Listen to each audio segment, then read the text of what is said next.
What's going on, guys? Welcome to Everything Always. My name's Michael Roman, aka Allfires, and we just got a massive update directly from the Russos about how they plan on differentiating Avengers Doomsday and Avengers Secret Wars from Avengers Infinity War and Avengers Endgame. And what they said they were doing is not only revealing about those two films, but what those two films mean in shaping the new MCU. And in light of the rumors we've heard for the last 2 or 3 years about a soft reboot of sorts coming, it sounds like that's exactly what's happening. And again, it's coming from the directors themselves. This is as official as you can get, and it's definitely making it sound like Marvel Studios is about to reboot the entire Marvel Cinematic Universe. And what's more, the Russos might have also revealed they may be sticking around to oversee what's next. We're breaking it all down, their latest quotes about the 2 upcoming Avengers films, but first, if you could grab the subscribe button, thanks to everyone who's been subscribing over the last couple of months, and if you haven't already, I would just kindly invite you to do so. It's the #1 thing you can do to support us at the channel. I would sincerely appreciate it, plus it enters you for the giveaways. We'll get into that stuff at the end of the video.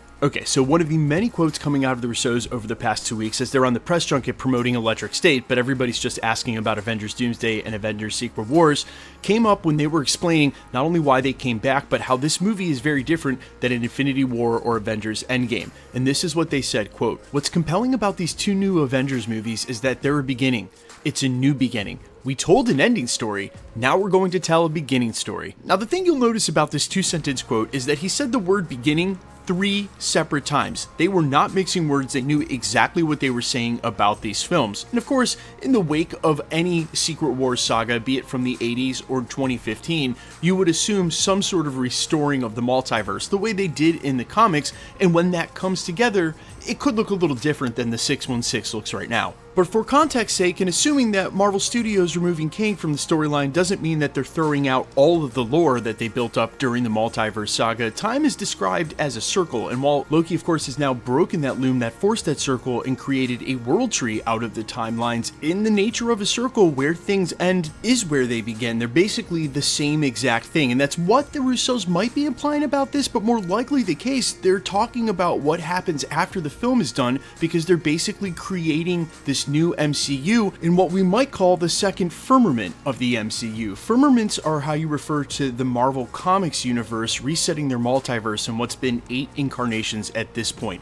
Every time we get to the next firmament, that's the restart of the multiverse, and it sounds like that's exactly what's about to happen now in the MCU. And as I said during the prologue, it sounds like they may be sticking around to help steer a lot of that, because this was something else they said in regards to their future beyond Secret Wars. Quote, "Who knows where we'll go from there? Maybe it'll be another 5 years. I think we just needed that time and perspective to figure out where it needed to go next, and the only thing that brought us back was the story." Now notice they didn't say, oh, we're going to take more time off of Marvel, we're not going to come back. We already know from industry insider Daniel RPK that they're basically overseeing the Mutant Saga and the X-Men, not necessarily directing the X-Men, but at least according to this industry insider, they're overseeing it. And so when he says, who knows, it'll be another 5 years, I really take that to mean they know they're sticking around at least for the short term, not, hey, I'll probably take another 5 years off and then we'll see if we can find the right story to come back. And the fact that they didn't say is, or we don't know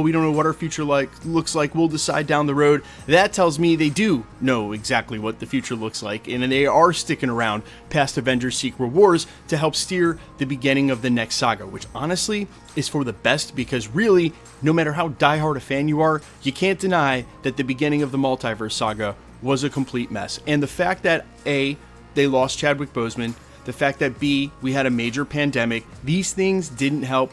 The fact that C, they decided to bite off really more than they could chew without really knowing what they were doing with Disney Plus, these things didn't help. But all in all, they could have been solved by just having one voice, one idea, steering the overall narrative instead of going wide with cameos and post-credit scenes that don't make any sense and running out a bunch of B and C tier publishing characters expecting just the weight of Avengers Endgame to carry all these titles and then not making good on quality. It really was a recipe for a lot of fans losing interest, unfortunately. While Marvel Studios has been great about calling themselves out internally and making now all of these changes over the last 12 to 24 months to try to right the ship in the direction, hopefully one of the lessons they're learning is right as we come off Avengers Secret Wars, we need to come out of the gate swinging with X-Men, show them where our direction is, and then make sure that the narrative over their next, say, 4 or 5 releases really can follow that same story, give the fans something to latch onto, and especially some characters to be the point of view characters that we lost with Steve Rogers and Tony Stark and might have meant to be T'Challa,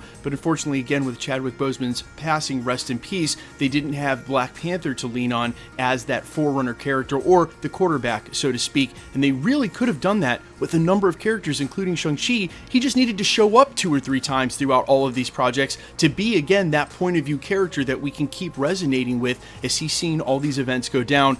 Hopefully, when and if the Russos stick around for the Mutant Saga, as has been reported and they can confirm, they're going to make sure that that doesn't happen again. Now, as far as a soft reboot for the MCU, guys, we've known this is coming and for quite some time, and it's not just about giving actors an off-ramp if they've been in these roles for 20 years, but it's about making sure that when we get to the X-Men, they're not isolated from some of these classic characters we've been dying to see them interact with. At this point, we've already lost Captain America, Black Widow, and Iron Man. We may lose Doctor Strange and or Thor by the time the Multiverse Saga is done, get to the X-Men, and all the OG Avengers are gone. The whole reason they brought all the rights together was to have these characters and these continuities interact. And, you know, look, no matter how you feel about recasting Steve Rogers, you had to expect they were going to keep a Captain America in the MCU going forward. And it might be Anthony Mackie's Falcon in Captain America 5, but at some point we're going to get a new Steve Rogers. We're going to get a new Tony Stark. We're going to get these characters back.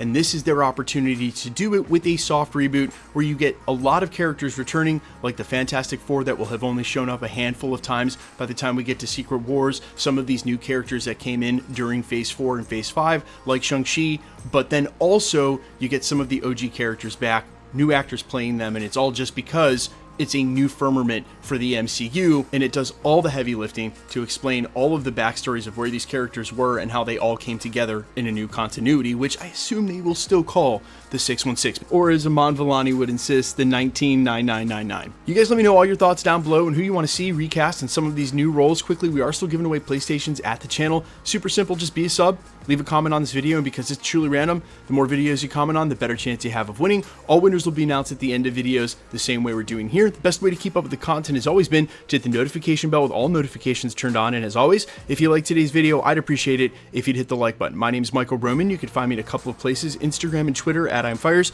You can also find me on Spotify, YouTube, Amazon, Apple, iTunes, under the name All Fires. And while I would sincerely appreciate you checking my music out, thanks for checking this channel out. Stick around. We'll be posting again real soon.